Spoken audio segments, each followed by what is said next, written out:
Hello my dear students. नमस्कार मेरे प्यारे प्यारे बच्चों। I am Harinder Kaur and I am currently posted in sector 31 Kendriya Vidyalaya Chandigarh. Congratulation सबसे पहले आपको for passing class 9th and I welcome you all to class 10th। अब ज़रा 9th क्लास का याद करो। आपने पढ़ा था what is the difference between a physical change and a chemical change. If I ask you people, I am sure you will tell that, ma'am, physical change is a change which is reversible. Physical change is a change in which there is change in the physical properties of a substance such as size, shape and color. And most importantly, you will say that physical change is a change in which no new substance is formed. And similarly, somebody else will also explain about the chemical change, that chemical change is generally irreversible, and in a chemical change the most important thing in a chemical change is that in a chemical change always a new substance is formed with an altogether new properties. Okay, let us catch hold of this one sentence, that a chemical change is a change in which a new substance is formed. From this sentence only we shall move on to lesson number 1 of your NCERT textbook. The lesson number 1 science is chemical reactions and equations. Hello my dear students. Let's get started with class 10th subject science lesson number 1 chemical reactions and equations. Students, whenever we start something, we should always have a target in our mind. So first of all, let us define the learning objectives of this video. That means after the completion of this video, we will be able to understand the following topics. That means we will become well versed with these topics. We will be able to define a chemical reaction, explain the symbolic representation of a chemical reaction, which we call chemical equation, identify the components of the chemical reaction, explain how to write a chemical equation. Last of all, we should be able to balance a chemical equation. So let us move on to our first objective. हमारा first objective था define chemical reaction, यानी अगर exam में आता है तो we should know how to write the definition of a chemical reaction. So exactly ऐसे आप लिख सकते हो आसानी से, a chemical reaction is a chemical change in which two और more substances react to form a new substance with entirely new properties. मतलब एकदम डिफरेंट चीज बन जाती है. जो आपने 9th क्लास में पढ़ा था, कंपाउंड्स आर फॉर्म्ड. एग्जाम्पल क्या है कि hydrogen combines with chlorine to produce HCl. To produce HCl. यहाँ पर दो क्यों हैं? क्योंकि बाद में जो हमारा टॉपिक आएगा बैलेंसिंग ऑफ इक्वेशन, तो हम देखेंगे बैलेंस करते समय यहाँ पर 2HCl आएगा. बट एक चीज का बहुत ध्यान रखना है कि यहाँ पर एटम्स नहीं बदलेंगे, एलिमेंट जो है वो नहीं बदलेंगे, एंटायरली कोई नया कॉम्बिनेशन बन जाएगा. So what you have to be careful is that during a chemical reaction, atoms of one element do not change. एक एटम के एलिमेंट्स नहीं बदलते हैं बिल्कुल भी, but only a rearrangement of the atoms takes place in a chemical reaction. Second objective हमने रखा था to know the components of a chemical reaction, यानी जब केमिकल रिएक्शन होता है, अभी अभी आपने पढ़ा, एक केमिकल रिएक्शन में कुछ सब्सटेंसेस, टू और more substances react to produce entirely new substance. So इसमें इसका मतलब इस चीज में किस किस चीज ने पार्टिसिपेट किया उनको बोलते हैं कंपोनेंट्स. अब कंपोनेंट्स कौन से होते हैं? एक का नाम है reactants, the other is product. अब रिएक्टेंट्स कौन से होते हैं? नेचुरली नाम से ही क्लियर है, रिएक्टेंट्स मतलब जो आपस में रिएक्ट करते हैं. So in this reaction you can see that hydrogen plus chlorine लिखा हुआ है, H2 प्लस Cl2, ये दोनों आपस में रिएक्ट करते हैं. रिएक्ट करके ये एक नई चीज प्रोड्यूस करते हैं. नई चीज क्या प्रोड्यूस कर रही है? आपने पिछली स्लाइड में भी देखी, HCl. तो जो प्रोड्यूस होगी वो होगी प्रोडक्ट, और जो आपस में रिएक्ट करेंगे वो होंगे रिएक्टेंट्स। That's it. इसको सिंपल लैंग्वेज में लिखना है हमने डेफिनेशन के तौर पे। What are reactants? The substances which take part in a chemical reaction are called reactants. And products? Simple. The two substances produced as a result of chemical reaction are known as products. तो अब हम अभी जो हमने समझा उसको compile करते हैं कि कैसे हमें पता कैसे लगे कि केमिकल रिएक्शन हुआ है। So that we will study under the heading characteristics of a chemical reaction. तो हरिडली फटाफट देख लेते हैं कि केमिकल रिएक्शन हुआ है कैसे पता लगे। इन सभी में से either one thing can take place or two or all changes can take place. So क्या है? First is change of state. That means अगर कोई पहले सॉलिड था रिएक्टेंट्स और प्रोडक्ट बनने के बाद लिक्विड हो गया या गैस बन गया, या पहले गैस था प्रोडक्ट बनने के बाद वो सॉलिड बन गया, चेंज ऑफ स्टेट जब हमें अपनी आंखों से दिखाई पड़ेगा तो हमें हिंट मिल गया कि yes some chemical reaction has taken place. दूसरा ये हो सकता है इवोल्यूशन ऑफ गैस, के बीच में हमने दो चीजें मिक्स करी और उससे गैस इवॉल्व हुई, तो पक्का chemical reaction has taken place. अभी अभी मैंने आपको समझाया फॉर्मेशन के प्रेसिपिटेट क्या होता है। Any insoluble substance when it is formed that is a formation of precipitate. Fourth is change in colour. ये तो अपने 7th क्लास में भी you must have done this experiment कि ब्लू कलर का कॉपर सल्फेट लेते हैं टेस्ट ट्यूब में और उसके अंदर अगर हम आयरन फिलिंग्स डालते हैं तो blue colour changes to green. So अगर किसी भी केमिकल रिएक्शन में कोई चेंज हुआ है that means that is also a criteria to जज that yes a chemical reaction has taken place. Last is change in temperature, या हम ये भी कह सकते हैं चेंज इन एनर्जी। कौन सी एनर्जी? Heat energy. सो ये अभी हम एग्जांपल्स के थ्रू आगे भी देखेंगे चेंज इन टेम्परेचर में। पहला था change in state. Change in state की सिंपल एग्जांपल है when we burn candle. Candle तो लिक्विड में चेंज होती है, चलो वो तो हम सोच सकते हैं कि चलो फिजिकल चेंज है, बट जो वेपर्स बर्न करते हैं they change and form carbon dioxide which can not be reversed back. So change in state में the solid wax changes into gas, that is an example of change in state. Example of evolution of gas, ये अगर हमने round bottom flask में we put zinc granules first, उसमें अगर हम dilute hydrochloric acid या dilute sulphuric acid डालें तो a gas comes out of it. ये तो डायग्राम में ब्लू दिखाई पड़ रहा है, but a gas comes out of it, वो इवोल्यूशन ऑफ गैस होगा। तो भी हमें पता लगे पक्का गैस इवॉल्व हुई है, certainly a chemical change has taken place here also. This is formation of precipitate. Precipitate, as already I have told you, precipitates are the insoluble materials which are formed when two or more substances react. जब हमने डाला potassium iodide, अगर हम test tube में डालते हैं and then we put lead nitrate in it, तो हमें तब कुछ अच्छे से बिल्कुल दोनों एकदम लिक्विड स्टेट में है, but after few seconds immediately हम देखते हैं कि एक येलो कलर की चीज बीच में तैरने लग जाती है। So that is insoluble, that is why it floats, and here the precipitate is formed. That is also a sure sign which gives us a hint, yes, a chemical reaction has taken place. Then change in color. Even पीछे वाले slide में भी हमने देखा था there was a change in color. तो इसका मतलब है कि ये जो कैरेक्टरिस्टिक्स हैं ये नहीं कि एक रिएक्शन में एक ही कैरेक्टरिस्टिक्स होगा. There can be more than one, there can be two, there can be four, there can be only one also. So इस पिछले कलर में फॉर्मेशन ऑफ प्रेसिपिटेट भी हुआ, चेंज इन कलर भी हुआ। अगर हम खाली चेंज इन कलर देखें तो ये भी है, अगर सिट्रिक एसिड के अंदर पोटेशियम परमैंगनेट हम डालते हैं तो देन इट बिकम्स कलरलेस, क्योंकि पोटेशियम परमैंगनेट पर्पल कलर का है, उसमें अगर हम सिट्रिक एसिड डालते हैं then it becomes colourless. Colourless भी वही हुआ, purple to colourless, that means change in colour. So फिर अब है चेंज इन टेम्परेचर। कुछ रिएक्शंस में चेंज इन टेम्परेचर होता है, यानी चेंज इन एनर्जी भी कह सकते हो, heat energy. Change in temperature मतलब या गर्म या ठंडा।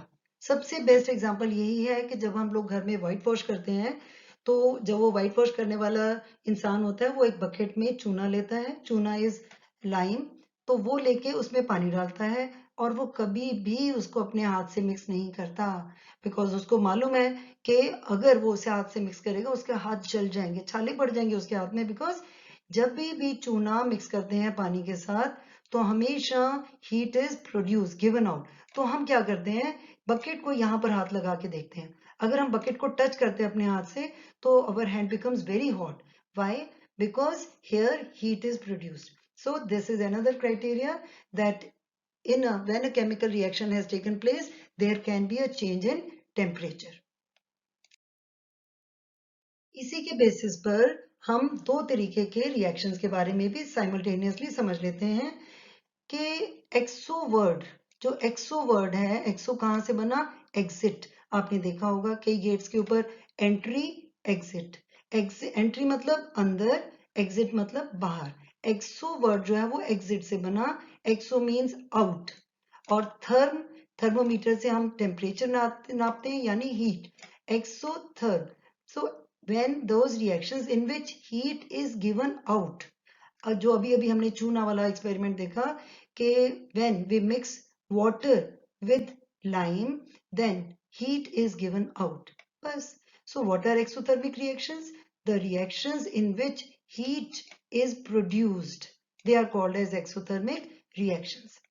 देन एंडो मतलब अंदर, जैसे एग्जिट मतलब बाहर, एंडो मतलब अंदर. थर्मिक तो अब आपको पता ही है, heat. So what are endothermic reactions? The reaction in which heat is absorbed. वो हीट एब्जॉर्ब करते हैं तब फिर रिएक्शन होता है, यानी केमिकल चेंज होती है या फिर नई चीज बनती है.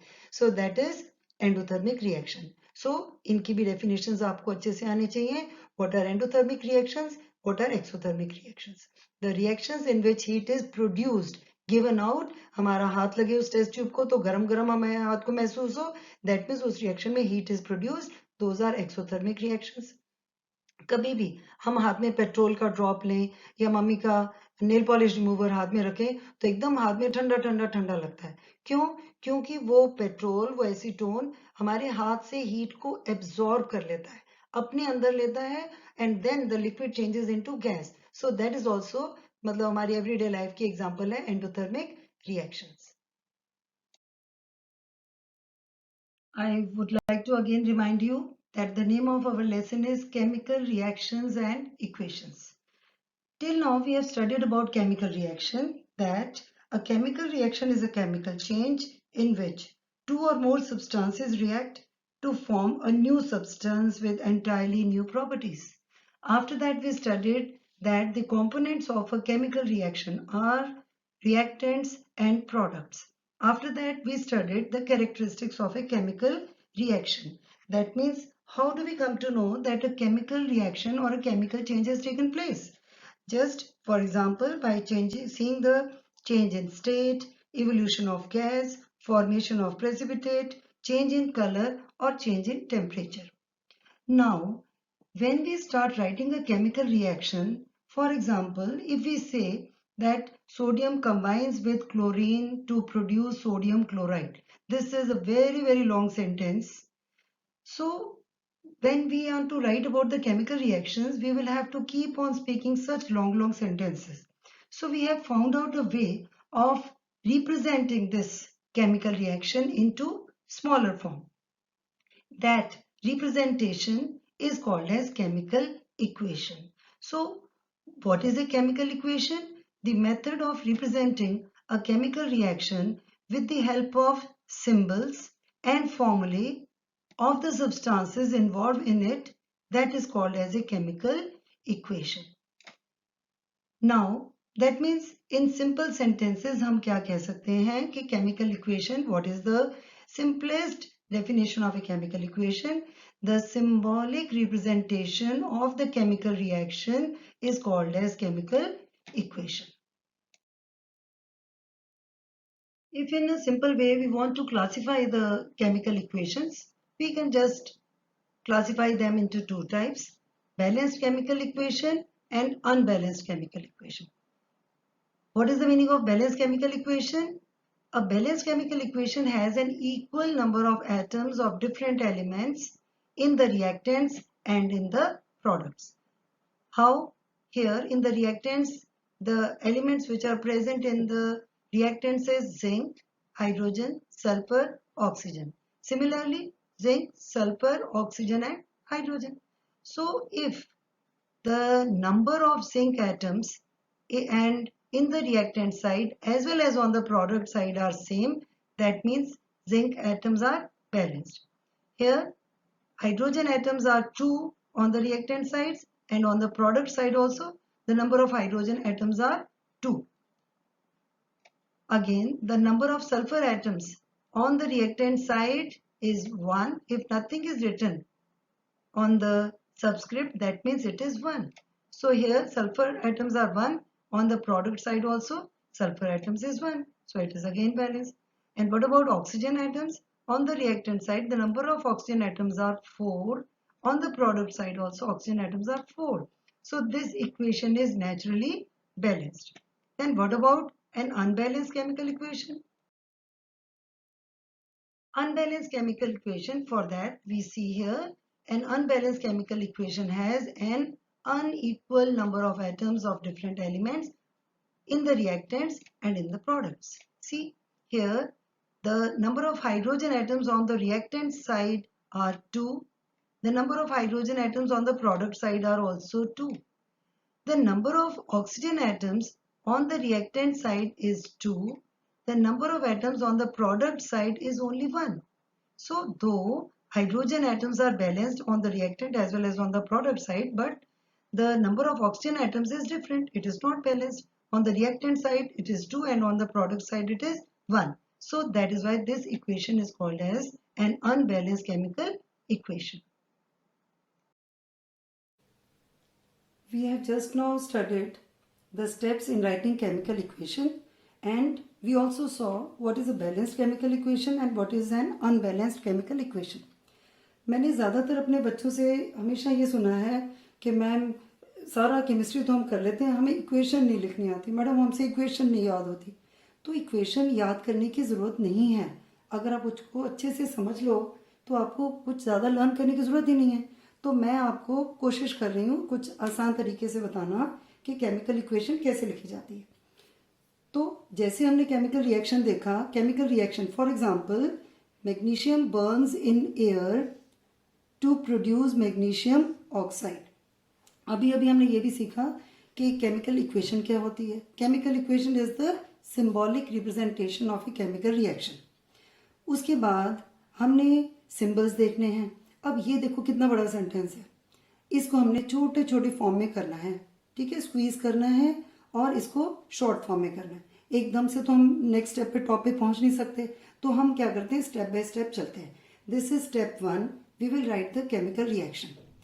नेक्स्ट स्टेप हमने क्या करना है, हमने इनमें से वर्ड्स ढूंढ लेने हैं कि केमिकल्स कौन से हैं और वो लिखते जाना है, ठीक है। उससे हमारी बन जाएगी वर्ड इक्वेशन। वर्ड इक्वेशन में अब आप देखो क्या लिखा है, मैग्नीशियम बर्न्स इन एयर। अब बर्न का मतलब है ऑक्सीजन की प्रेजेंस, ऑक्सीजन के साथ ही बर्निंग होगा। सो हम क्या करेंगे, वर्ड इक्वेशन में जो मेन केमिकल्स है ना उनको पहले अंडरलाइन कर लो और फिर उनको यहाँ पर लिख लो। अब हमने लिखा magnesium burns, we know very well that magnesium burns in the presence of oxygen. तो मैग्नीशियम प्लस क्या लिखेंगे, ऑक्सीजन। फिर लिखा टू प्रोड्यूस।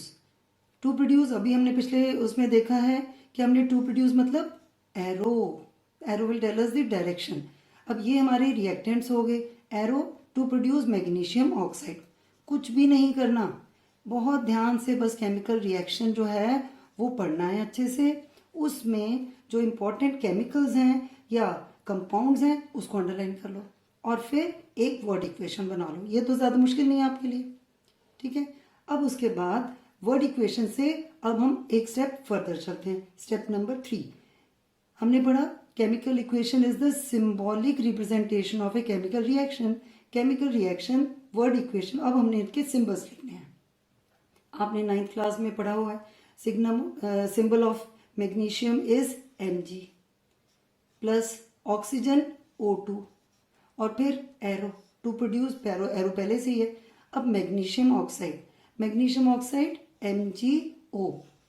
याद करो जरा, आपने 9th क्लास में सिंबल्स और वैलेंसीज पढ़े थे।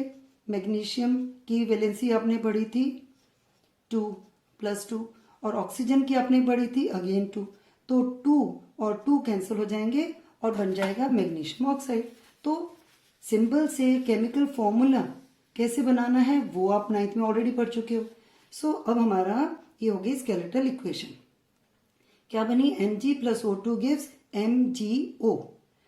फिर उसके बाद अब हमने देखना है, हमने 9th में लॉ ऑफ कंजर्वेशन ऑफ मास पढ़ा था, ठीक है, उसी के हिसाब से हमने देखा था law of conservation of mass states that matter can neither be created nor can be destroyed, यानी the number of atoms of a particular element on the reactant side is equal to the number of atoms on the product side. अब हम देख लेते हैं कि इसको balance कैसे करना है। बैलेंसिंग ऑफ इक्वेशन मैं अलग एग्जांपल्स देके आपको और डिटेल में समझाऊंगी। अभी ये देख लेते हैं कि मैं किस तरीके से ये बैलेंस हो जाएगी chemical equation. Here number of magnesium atoms is 1 on the reactant side, these are reactants, ये आप पहले भी पढ़ चुके हो, और जो इस साइड लिखा है ये है प्रोडक्ट। तो रिएक्टेंट साइड में मैग्नीशियम के एटम्स हैं 1, प्रोडक्ट साइड में भी 1। कैसे, ये आप पहले से जानते हो कि अगर कुछ भी नहीं लिखा होता यहाँ सबस्क्रिप्ट में तो इसका मतलब होता है दिस इज 1। तो मैग्नीशियम इधर रिएक्टेंट साइड में 1, प्रोडक्ट साइड में भी मैग्नीशियम 1। ऑक्सीजन रिएक्टेंट साइड में 2 एटम्स, ऑक्सीजन प्रोडक्ट साइड में 1 एटम। सो ये क्या हुई, अनबैलेंस्ड केमिकल इक्वेशन। तभी हमने इसको बोला स्केलेटल इक्वेशन। क्यों, क्योंकि ये अभी लॉ ऑफ कंजर्वेशन ऑफ मास को पूरा नहीं कर रही है। अब इसको कैसे बैलेंस करते हैं, हमें परमिशन है, ना यहाँ लिख सकते हैं कुछ, ना ब्रैकेट के बाहर, ना ऊपर ना नीचे, सिर्फ इसके कोफिशिएंट में हम नंबर लिख सकते हैं। तो ऑक्सीजन को 2 करने के लिए अगर हम यहाँ पर 2 लिखें तो 2 1 2, तो फिर क्या हो जाएगा, यहाँ पर ऑक्सीजन हो जाएगी 2। अब ऑक्सीजन 2 हो गई, लेकिन मैग्नीशियम गड़बड़ हो गया, क्योंकि मैग्नीशियम भी 2 1 2 हो गया, मैग्नीशियम भी 2 हो गए। तो चलो अब हम इस तरफ मैग्नीशियम का देखें कैसे हम ठीक कर सकते हैं। यहाँ पर भी अगर हम कोफिशिएंट में 2 लिख देंगे तो 2 1 2। अब एंड में एक बार फिर से हमें चेक करना होता है। Mg रिएक्टेंट साइड में कितने हैं, 2, product side 2, oxygen reactant side 2, oxygen product side 2। अब ये हो गई हमारी इक्वेशन बैलेंस्ड। तो बैलेंस केमिकल इक्वेशन हमारे पास आ गई कैसे, 2Mg plus O2 gives 2MgO। बताओ कोई मुश्किल थी? अगर आप एकदम से सोचो, हम एकदम से आज हमें वो देर लगती है। शुरू में आप स्टेप बाय स्टेप चलो, धीरे धीरे you will become very very expert. Okay, so now we have reach till this by 4 step. Steps हमने कितने कवर कर लिए, step 1 chemical reaction, step 2 word equation, step 3 skeletal equation, step 4 balanced chemical equation. अब कई बार यहाँ तक वैसे काफ़ी होता है, एग्जाम में जनरली यहाँ तक ही पूछा जाता है, बट कई बार स्पेसिफिकली कभी भी वो पूछ सकते हैं right the symbols of the physical states. तो आपने ये एक्सपेरिमेंट किया भी हुआ है अपने पास, क्या कि ये जो मैग्नीशियम है, अब हम इसके स्टेट सिंबल्स लिखना शुरू करते हैं। मैग्नीशियम रिबन आपने देखा, वो सॉलिड होता है, तो हम ब्रैकेट बनाएंगे स्मॉल s। ऑक्सीजन क्या है, गैस, ब्रैकेट में लिखेंगे स्मॉल g, एरो आ गया। फिर यही इक्वेशन MgO, जब आपने मैग्नीशियम रिबन को बर्न किया था, आपने देखा था ना, व्हाइट कलर का ऐश बन जाता है, दैट इज ऑल्सो सॉलिड, तो उसके भी ब्रैकेट में लिखेंगे S। एंड ये इज द टॉप पोजीशन। यहाँ तक आप पहुंच गए और आपको पता भी नहीं लगा कि हमने तो एक केमिकल इक्वेशन भी पूरी की पूरी लिखनी सीख ली। ठीक है, एक बार फिर मैं आपको 1-2 और एग्जांपल्स भी बताऊंगी, बट एक बार आप स्टेप सीख लो ताकि इसके बाद हम थोड़ा फास्ट समझ सकते हैं। So right steps for writing a chemical equation. Number 1 step, chemical reaction. Chemical reaction को आप ध्यान से पढ़ना। केमिकल रिएक्शन क्या है, और उसमें अंडरलाइन कर लेना एलिमेंट्स को और कंपाउंड्स को। Magnesium burns in air to produce magnesium oxide. Element का नाम क्या, मैग्नीशियम, एयर का oxygen, magnesium oxide. Then we write word equation, magnesium plus oxygen gives magnesium oxide. Then skeletal equation, Mg plus O2 gives MgO। फिर हमने उसको balance किया, तो balance equation बन गई हमारे पास 2Mg plus O2 gives 2MgO। फिर हमने, अगर हमसे स्पेसिफिकली पूछा जाए कि स्टेट सिंबल्स भी मेंशन करो, तो फिर हमें ये सॉलिड, लिक्विड, गैस, एक्वस, ये सारे लिखने पड़ते हैं। आई होप अब आपको समझ आ गया होगा। स्टिल अब हम एक और इक्वेशन की प्रैक्टिस करते हैं. So now students, this is the second equation. Because the sentence was very long, so I wrote it beforehand only. Chemical reaction क्या हो रहा है यहाँ पर? This is from your NCERT book, page number 6, question number 3 का first part. ध्यान से देखो बेटा, साइंस इतना इंटरेस्टिंग सब्जेक्ट है कि कोई परेशानी वाली बात ही नहीं है इसमें. आप इसको समझो and then it becomes very simple. See, chemical reaction क्या हुआ? Solutions of barium chloride and sodium sulfate in water. देखो वो खुद क्वेश्चन आपको आंसर का हिंट बता रहा है. क्या बता रहा है? कि सॉल्यूशन बनी है वाटर में. और आप पहले पढ़ चुके हो कि फिजिकल स्टेट्स में क्या बताते हैं, अगर पानी में सॉल्यूशन घुली है तो उसके ब्रैकेट में AQ, यानी that is an aqueous solution. ठीक है, एक्वागार्ड, एक्वामेरीन, उसे पता लगता है ना water. So solutions of barium chloride and sodium sulphate in water react से आपको हिंट दे रहा है कि रिएक्टेंट्स कौन कौन है यहाँ पर, बेरियम क्लोराइड और सोडियम सल्फेट. ठीक है, उसके बाद react to give insoluble barium sulphate and solution of sodium chloride. अब इनसॉल्युबल से भी आपके दिमाग में एकदम ख्याल आ जाना चाहिए. इनसॉल्युबल, ओके, इनसॉल्युबल क्या होते हैं? प्रेसिपिटेट. और प्रेसिपिटेट के लिए हम क्या लिखते हैं? या तो एरो नीचे या यहाँ पर PPT. यानी क्वेश्चन खुद आपको आंसर्स के हिंट दे रहा है. ओके, अब हमने जैसे फर्स्ट इक्वेशन में किया था वैसे इसमें भी करेंगे. Chemical reaction, because it is very lengthy statement, so we will be making short form, because you know very well that a chemical equation is the symbolic representation of a chemical reaction. तो लेकिन steps क्या हैं उसके? Steps हैं, पहले chemical reaction हमने पढ़ लिया, फिर उसकी वर्ड्स किस किस के वर्ड चुनने हैं? आलतू फालतू सारी चीजें हटा दो, बस जो केमिकल कंपाउंड्स और एलिमेंट्स इसमें होंगे उनके आपने वर्ड्स चुन के यहाँ लाते जाना है. हम क्या लेकर आए? Barium chloride. ये देखो हमने बेरियम क्लोराइड लिख दिया. दूसरा क्या था? Sodium sulphate. ये हमने सोडियम सल्फेट यहाँ लिख दिए. दो रिएक्टेंट्स हो गए. फिर हम है टू गिव मतलब एरो. फिर है इनसॉल्युबल बेरियम सल्फेट. फिर बेरियम सल्फेट लिख दिया and solution of sodium chloride, हमने सोडियम क्लोराइड लिख दिया. ये हमारा एक स्टेप कंप्लीट हो गया. वर्ड इक्वेशन हमारी बन गई. अब उसके बाद हमने क्या करना है? स्केलेटल केमिकल इक्वेशन लिखनी, यानी हमने लिखनी है केमिकल इक्वेशन. इसको स्केलेटल केमिकल इक्वेशन क्यों बोलते हैं? Because this is not yet fully complete, this is not yet balanced. जैसे हम कभी दुकान से कोई चीज खरीदने जाते हैं, अगर लेफ्ट हैंड साइड का जो पेन होता है, राइट हैंड साइड का जो पेन है, उसमें दोनों बराबर होना चाहिए, पॉइंटर सेंटर में आना चाहिए. दैट मीन्स वो दोनों पलड़े बैलेंस्ड हैं. तो हमें इसको बैलेंस करेंगे, क्योंकि अभी तक हमने चेक नहीं किया कि ये बैलेंस्ड है या नहीं है, इसीलिए हम इसको कहते हैं स्केलेटल केमिकल इक्वेशन. सो हमने स्केलेटल केमिकल इक्वेशन कैसे लिखी? बेरियम क्लोराइड वर्ड लिया और उसके बेरियम क्लोराइड का फॉर्मूला लिख दिया. क्यों BaCl2? आपने 9th क्लास में पढ़ लिया था. बेरियम की वैलेंसी 2 है तो वो यहाँ आ जाएगी, और क्लोरीन की वैलेंसी 1 वो Ba के पैर में आती है. 1 जनरली हम लिखते नहीं हैं. Sodium sulphate, valency of sodium is 1, sulphate की वैलेंसी 2, तो सोडियम Na2SO4. बेरियम सल्फेट की जगह हमने बेरियम सल्फेट का फॉर्मूला लिखा. वर्ड है सोडियम क्लोराइड, उसकी जगह हमने सोडियम क्लोराइड का फॉर्मूला यहाँ पे लिख दिया. अब हम करेंगे इसको बैलेंस मतलब क्यों बैलेंस करेंगे? क्योंकि law of conservation of mass states that during a chemical reaction nothing is created, nothing can be destroyed. मतलब कि the number of atoms of an element on the reactant side should always be equal to the number of atoms of that element on the product side. तो ये हमारी reactant side है और ये हमारी product side है. हमने reactant side को लिख दिया LHS, यानी left hand side, product side RHS. अब जब हम इसको बैलेंस करेंगे हमें एक एक एलिमेंट को अलग अलग से लिखना पड़ेगा. जैसे यहाँ बेरियम, हमने स्टार्ट कहाँ से किया? बेरियम, इधर भी हम इसके सामने भी बेरियम ही लिखना चाहिए हमें राइट वाली साइड में. ये मैं लिख रही हूँ प्रोडक्ट साइड के एटम्स के नंबर और एलिमेंट्स के, ये लेफ्ट हैंड साइड यानी रिएक्टेंट्स के. बेरियम के बाद हमने लिखा क्लोरीन, तो यहाँ भी हमें क्लोरीन ही लिखना चाहिए.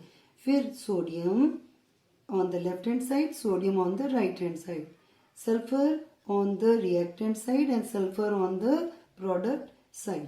फिर लास्ट क्या है, ऑक्सीजन। ऑक्सीजन रिएक्टेंट साइड में कितने हैं और प्रोडक्ट साइड में कितने हैं, अभी हम चेक करेंगे। बेरियम, जिसके पैर में कुछ नहीं लिखा उसका मतलब इट इज 1। सो बेरियम के कितने एटम्स है, 1। यहाँ भी कुछ नहीं लिखा, so it is also 1। Then chlorine, इसमें कितने, 2 atoms of chlorine, okay we will write 2। यहाँ क्लोरीन के कितने एटम्स है, कुछ नहीं लिखे का मतलब होता है 1। हमने लिखना नहीं चाहिए, ये तो आपको समझाने के लिए मैंने यहाँ 1 1 लिखा है कि इसके पैर में कुछ नहीं लिखा, दैट मीन्स इट इज 1। क्यों, क्योंकि सोडियम क्लोराइड का फॉर्मूला है NaCl और कुछ नहीं लिखा यहाँ पर, that means you have to take it understood it is 1। So chlorine is 1। Sodium is 2 on the reactant side. Here sodium, number of sodium atoms on the product side is 1. Sulfur is 1. Here also sulfur is 1. Oxygen कितना है, 4। तो हम यहाँ 4 लिख देते हैं, यहाँ पर ऑक्सीजन 4, हम 4 लिख देते हैं। बेरियम तो बराबर है, कोई प्रॉब्लम नहीं है। देखो ये है गड़बड़ जो बैलेंस नहीं है। क्लोरीन रिएक्टेंट साइड पे 2 एटम्स, प्रोडक्ट साइड पे 1। ठीक है, तो पहले जरा इसको ठीक करते हैं। इसको ठीक करने के लिए रूल्स आपको मालूम है क्या है कि हम यहाँ नहीं चेंज कर सकते। क्या वो चेंज हम ना करें तो हम ये इसको बॉक्स में रख देते होते हैं ताकि हम किसी भी तरीके से गलती से इसको कहीं छेड़छाड़ नहीं करें, बिकॉज केमिकल कंपाउंड का नाम तो हम बदल ही नहीं सकते। अगर हम यहाँ 2, ये इसके पैर में क्या हमने अंडरस्टूड ले लिया 1 और 1, अगर हम चाहें इसको 2 करना, यहाँ नहीं लिख सकते, यहाँ नहीं लिख सकते, बीच में कहीं नहीं लिख सकते, सिर्फ एक चॉइस हमारे पास है, वो है इसके आगे बॉक्स के बाहर, यानी कोफिशिएंट हमने लिख दिया 2। क्यों 2 लिखा, क्योंकि यहाँ पर क्लोरीन 2 है और 1 जब 2 से मल्टीप्लाई होगा तो ये जो नंबर हम यहाँ लिखते हैं it gets multiplied by 1। So chlorine 1 will be multiplied by 2, it will become 2।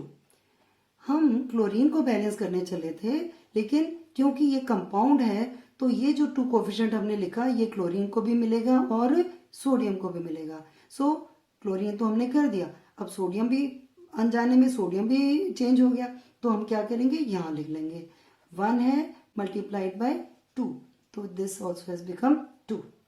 बीच बीच में चेक करना क्या हो गया, ठीक है। तो हम जरा चेक करते हैं एक बारी। Ba1 chlorine on the reactant side 2, now chlorine on the product side also has become 2, check हो गया। Then sodium on the reactant side 2, sodium on the product side also 2।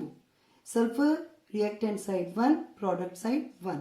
Oxygen reactant side 4, product side also 4।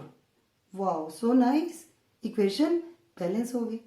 अब generally exam में आपको यहां तक ही पूछा जाता है कि write a balance chemical equation for this this this, but there are some questions, जैसे इस क्वेश्चन में भी है कि write the balance chemical equation from the chemical reaction along with the symbols of their physical states। तो वो हम यहाँ लिख रहे हैं। क्वेश्चन में हम सारा उन्होंने हिंट में दे रखा है, बस थोड़ा सा ध्यान से पढ़ना होता है। इन्होंने क्या लिखा, solutions of barium chloride and sodium sulphate in water. तो सोडियम सल्फेट और इसकी वाटर में मतलब एक्वस, तो हमने ब्रैकेट में वो बैलेंस केमिकल इक्वेशन जो वहां से हमने लिखी थी वो लिख देते हैं यहाँ पर, और फिर हम उसके स्टेट सिंबल्स लिखते चले जाएंगे। यहाँ क्या आया था, 2NaCl। तो अब वाटर में सॉल्यूशन है तो एक्वस, ये भी वाटर में डिजॉल्व सॉल्यूशन है सोडियम सल्फेट, तो वो भी हमने ब्रैकेट बनाया AQ, स्मॉल में AQ, एरो वहीं का वहीं है। फिर यहाँ से हमने सेम लिखी इक्वेशन BaSO4 प्लस 2NaCl। अब देखो इन्होंने यहाँ क्या लिखा था, that react to give insoluble barium sulphate, कि वो जो बेरियम सल्फेट है वो इनसॉल्युबल है, और आपको मालूम है इनसॉल्युबल क्या होता है, प्रेसिपिटेट, और प्रेसिपिटेट को रिप्रेजेंट करते हैं एरो नीचे की तरफ को। तो हम ऐसे भी कर सकते हैं, और अगर हम चाहें छोटा PPT ब्रैकेट में ये भी लिख सकते हैं, आप जिसको जो आपको कन्वीनियंट लगे। फिर सोडियम क्लोराइड का क्या है, सॉल्यूशन ऑफ सोडियम क्लोराइड, यानी ये इनसॉल्युबल नहीं है, वाटर में सॉल्युबल है, तो इसका मतलब इसके भी हम यहाँ साइड में लिखेंगे AQ। तो देखो देखने में कितनी कॉम्प्लिकेटेड लगती है, लेकिन अगर आप आराम आराम से स्टेप बाय स्टेप चलोगे तो आपको बिल्कुल एकदम फर्स्ट क्लास बहुत आसान लगेगी। बस अब आप रट लो एकदम से, पहले केमिकल रिएक्शन पढ़ना है, फिर क्या बनाना है उसकी वर्ड इक्वेशन, वर्ड इक्वेशन से केमिकल इक्वेशन जो कहलाएगी स्केलेटल केमिकल इक्वेशन। जब हम उसको बैलेंस कर लेंगे तो स्टेप 4 यानी बैलेंस्ड केमिकल इक्वेशन। अगर क्वेश्चन में उन्होंने स्पेसिफिकली पूछा है write the chemical equation with state symbols, then only you have to write the state symbols. Aqueous solid के लिए एस, लिक्विड के लिए स्मॉल एल, गैस के लिए स्मॉल जी, या एरो ऊपर की तरफ को भी आप लिख सकते हो। प्रेसिपिटेट या इनसॉल्युबल सब्सटेंस के लिए पीपीटी या एरो पॉइंटिंग डाउनवर्ड्स। तो थोड़ा थोड़ा इंटरेस्ट आना शुरू हुआ है ना आपको? वेरी गुड, ठीक है। Now this is another one equation, so we'll just revise the steps. First step is we read a chemical reaction, then we make word equation, skeletal chemical equation, balance the chemical equation, and if they ask in the question write the physical state symbols, then we will write the physical state symbols. Okay, so in this chemical reaction we have seen sodium hydroxide is a chemical and it reacts. Reacts means we will put plus. किसके साथ react कर रहा है? With hydrochloric acid. So let us write the word equation. Sodium hydroxide. It has written here, it has been written here reacts. Reacts means we will put plus. किसके साथ react कर रहा है? Hydrochloric acid. वो लिख देते हैं hydrochloric acid. फिर लिखा है सॉल्यूशन इन वाटर, ये हमें आगे जाके फिजिकल स्टेट्स में हम इसको यूज करेंगे। To produce means now we will put an arrow. Produce क्या कर रहा है? That will be product. ये आप पिछली स्लाइड में देख चुके हो। सोडियम क्लोराइड तो क्या प्रोड्यूस कर रहा है? It is producing sodium chloride and water. तो एंड मतलब प्लस एंड वाटर। सो ये इतना बड़ा था, उसका हमने शॉर्ट बना लिया केमिकल रिएक्शन से केमिकल इक्वेशन। अब नेक्स्ट स्टेप हमने क्या करना है? Now we have to write a chemical equation. Chemical equation, you know the definition already. Chemical equation is the symbolic representation of a chemical reactions, यानी इनके symbols, element है तो symbols, compound है तो इनके फॉर्मूले। ये आप 8th क्लास में अच्छे से समझ चुके हो, ठीक है। तो सोडियम हाइड्रोक्साइड का अब हम यहाँ फॉर्मूला लिखते हैं। Sodium hydroxide Na, sodium hydroxide OH, valency इसकी भी 1 है, इसकी भी 1 है, सो NaOH plus hydrochloric acid HCl, arrow की जगह ही है। सोडियम क्लोराइड, सोडियम यानी Na, क्लोराइड यानी Cl, दोनों की वैलेंसी 1 है तो NaCl प्लस वाटर का तो आप सबको फॉर्मूला पहले से मालूम है। Now this has become our skeletal chemical equation. Now what is the next step? Next step is to balance this equation. Okay, balance के लिए आपको और भी मैंने अच्छे से अलग से एक एक्सप्लेन करने वाला पीपीटी डाला है, बट स्टिल यहाँ क्योंकि आई है इक्वेशन तो हम बैलेंस करेंगे। सो यहाँ पर हम ऐसे lines, we put lines here, this is the reactant sides and this is the product side. Reactant side को आप लेफ्ट हैंड साइड कर सकते हो और प्रोडक्ट को राइट हैंड साइड। अब हमें इनके एलिमेंट्स के नाम लिखने हैं। What is, why do we have to balance it? We have to follow the law of conservation of mass, which states that the atoms of a particular element in the reactants is always equal to the number of atoms of that element in the products. So let us see what all elements are there. This is sodium here. We have to write sodium also here in front of it. Then chlorine, then hydrogen, and then oxygen. आप सोच रहे होंगे कि ma'am ने oxygen और hydrogen पहले क्यों नहीं लगा। प्रैक्टिकली अगर आप बार बार बैलेंसिंग करोगे तो you will come to know it is always best to write oxygen at the end and hydrogen second last लिखो तो बेस्ट रहता है, क्योंकि वो कई जगहों में होता है तो बाद में वो हमें बैलेंसिंग में मुश्किल होती है। ये छोटी छोटी ट्रिक्स हैं जो आप फॉलो कर सकते हो। So let us see how many sodium atoms are there on the reactant side. Sodium के पैर में कुछ नहीं है, यू नो वेरी वेल। जिसके पैर में कुछ नहीं होता you have to take it understandably to be 1। इसके भी 1, यहाँ कुछ नहीं है, that means it is also 1 and this also 1। So sodium 1 on the reactant side, on the product side also it is 1। Chlorine 1 and chlorine here also 1. Then hydrogen. Now see, hydrogen is, that is why I told you to write hydrogen and oxygen at the end. Now hydrogen is present in 2 compounds. Here also hydrogen is present, here also hydrogen is present, but in between there is a plus. In between plus है, तो हम क्या करेंगे, ये वाला hydrogen 1 plus ये वाला hydrogen को करेंगे प्लस. याद रखना, जब यहाँ कोफिशिएंट लगा दें तो मल्टीप्लाई करते हैं, लेकिन अगर दो कंपाउंड्स में वो सेम एलिमेंट है और बीच में प्लस है तो हम उनको करते हैं plus. 1 + 1 = 2. Here hydrogen, number of hydrogen atoms are 2. Number of oxygen atoms here is 1. Here number of oxygen atom is 1. Oh wow, this equation is already balanced. So many a times it happens कि बच्चों को balancing के लिए अगर हम chemical equation देते हैं तो वो करते रहते कहते हैं मैडम बैलेंस नहीं हो रहा. वो एक्चुअली ऑलरेडी बैलेंस्ड इक्वेशन कई बार मिल जाती है. Like this is a equation which is already balanced. So now we will be writing this equation as balanced equation because इसकी स्केलेटल इक्वेशन और बैलेंस्ड केमिकल इक्वेशन सेम है. So we will write NaOH plus HCl gives NaCl plus H2O. Now children, what is left? What is left is the writing the physical state symbols. Physical state symbols clearly आज वहाँ आपको दिखाई पड़ रहा है. See, question itself is giving you the hints. Sodium hydroxide solution in water. So you know if it is in water it is an aqueous solution. So we will write AQ. Plus hydrochloric acid solution again in water. First class, आपको तो answer question में ही दिखा है AQ. Then to produce sodium chloride solution, आपको पता है sodium chloride is stable salt, it is soluble in water. AQ plus H2O. Water किस form में है, लिक्विड, और लिक्विड के लिए क्या हम लिखेंगे, L. So we have reached the end. That means see, such a big chemical reaction, word equation, chemical equation, balanced chemical equation, and this is balanced chemical equation with state symbol. Now I am very sure that by now you must have started taking lot of interest. अब आपको interesting भी लग रहा होगा, और then you must be wanting, चलो एक और करते, एक और equation करके देखते हैं balance. Let us see this equation also. Hydrogen sulfide gas, इसको अंडरलाइन कर लिया. Burns in air. Burns in air आपको सबको मालूम है. Burns in air means it combines with oxygen. To give मतलब arrow.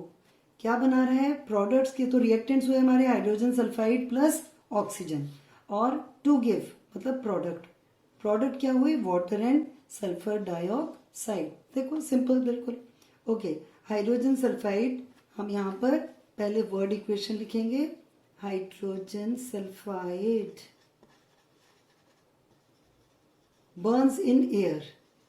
एयर का कौन सा कॉम्पोनेंट है जो बर्निंग के लिए यूज होगा, ऑक्सीजन. टू गिव यानी arrow, water and sulphur dioxide SO2.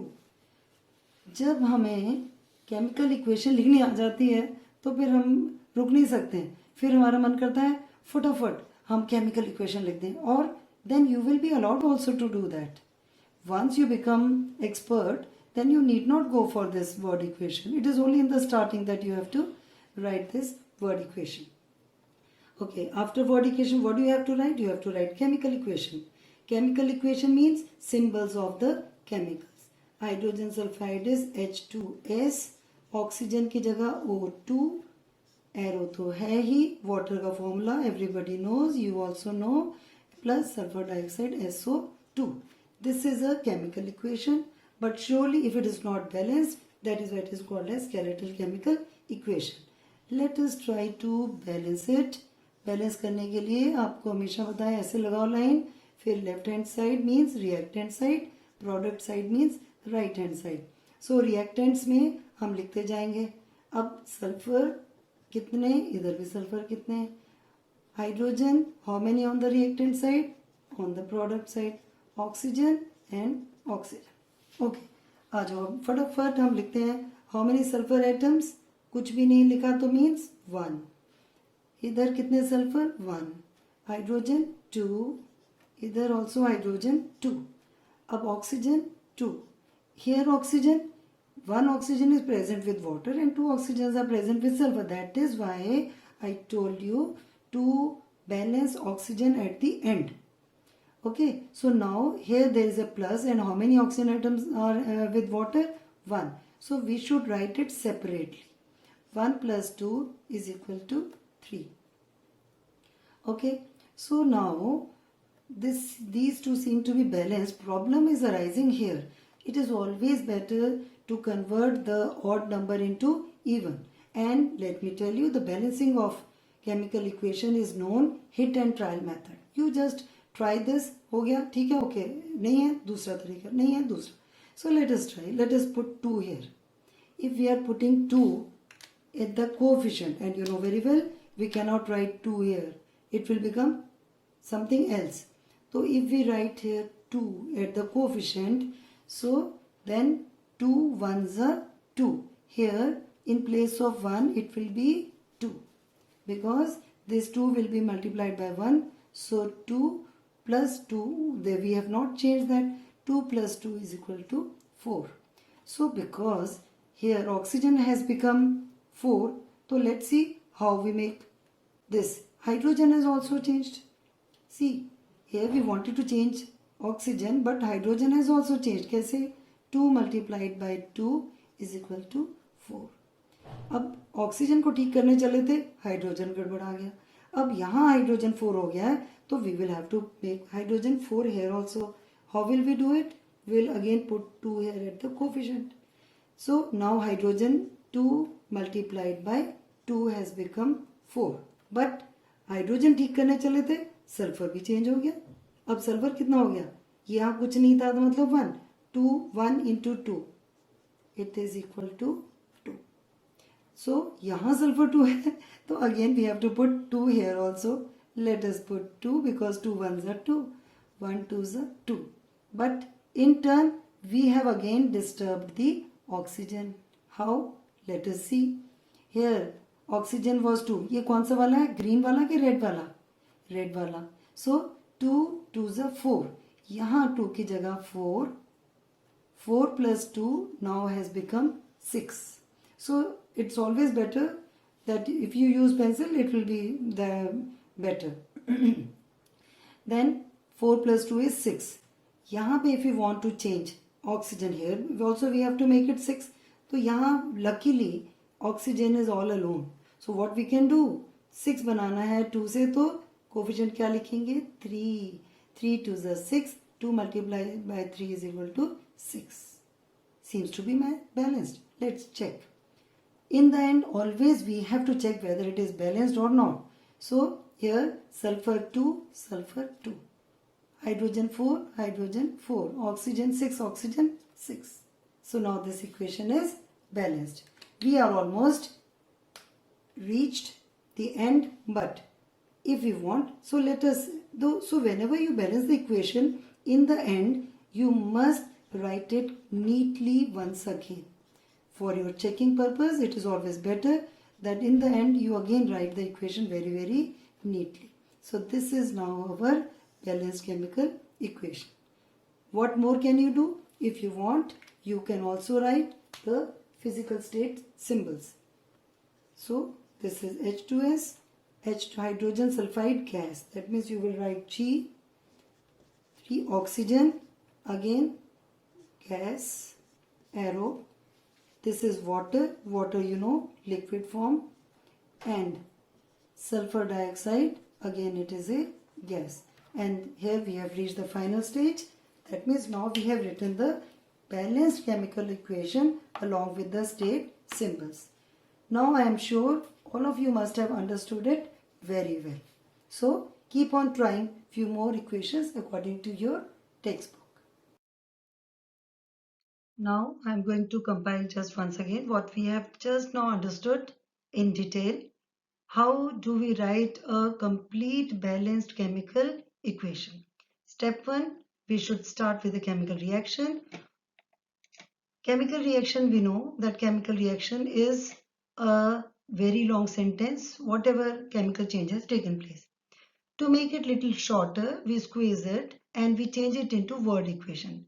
What do we do in word equation? Write the chemical reaction in the form of a word equation, keeping the reactants on the left and products on the right side of the arrow.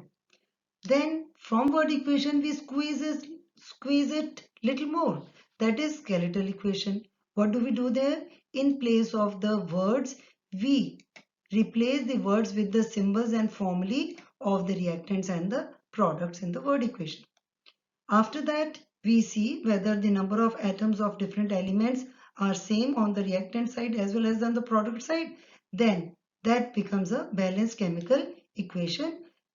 After that, if asked in the question, or if you want to make the equation more informative, then you can write the physical symbols, symbols of the physical states by indicating the symbols of the physical state. Solids are written as S, bracket you put the parenthesis, brackets, and in between you write small s. Liquids are denoted by L, gas as G. Aqueous solution means the chemical compounds are mixed with water. The aqueous solution A, Q. If gas is produced, then you can put arrow upwards. Precipitate formed, arrow pointing downwards, and the direction of the reaction is given by arrow. On this arrow shows the direction of the reaction. The arrow is pointing towards the products, and this side we write the reactants and this side we write the products. So whatever we studied now, we will hurriedly go through with an example so that it really becomes very, very clear to all of you. For example, this is a chemical reaction. What is it? That methane burns in oxygen to produce carbon dioxide and water. This is a sentence or a chemical reaction. So we move on to the word equation. We use these words methane plus oxygen because methane cannot burn without oxygen. So it combines with oxygen. That is why we have written methane plus oxygen. Arrow gives us the direction which we can speak on as gives carbon dioxide and water. Now we will put their symbols. Symbol of methane CH4, symbol of oxygen O2, carbon dioxide and water. And now this has become the skeletal chemical equation. Now we will measure the number of atoms. Number of carbon atom on the reactant side 1, on the product side 1. Number of hydrogen atoms 4 on the reactant sides, and on the product side it is 2.